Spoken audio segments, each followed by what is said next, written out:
আজকে আমাদের ঠাকুর মহারাজ শ্রীমৎ স্বামী নিগমানন্দ সরস্বতী পরমহংসদেবের সেবা আদর্শে উদ্বুদ্ধ হয়ে দমদমস্থিত হনুমান মন্দিরে আমরা সবাই একত্রিত হয়েছি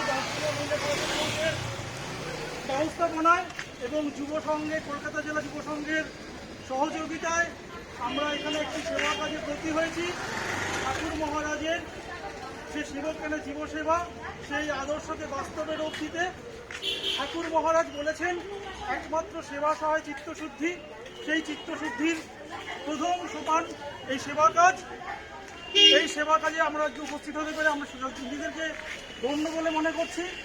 ঠাকুর মহারাজের কৃপা আমাদের উপর বর্ষিত হোক এবং ঠাকুর মহারাজের যে মহান আদর্শকে আমরা এইভাবে বাস্তবায়িত করতে পারি, এই আমাদের প্রার্থনা রইল আজকের দিনে।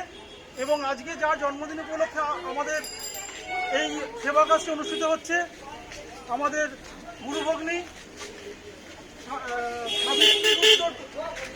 একমাত্র কন্যা সায়ন্তনী গুপ্তের শুভ জন্মদিন উপলক্ষে সুধা গুপ্ত, ঠাকুর মহারাজের সেই দেওয়া নাম সুধা গুপ্ত, তার শুভ জন্মদিনে আজকে এই সেবা কাজ হচ্ছে।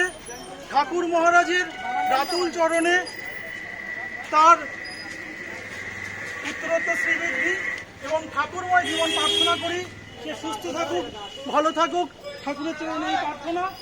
এখন আমরা ঠাকুর মহারাজের মন্ত্র স্মরণ করে ঢুকতে পারবেন তো।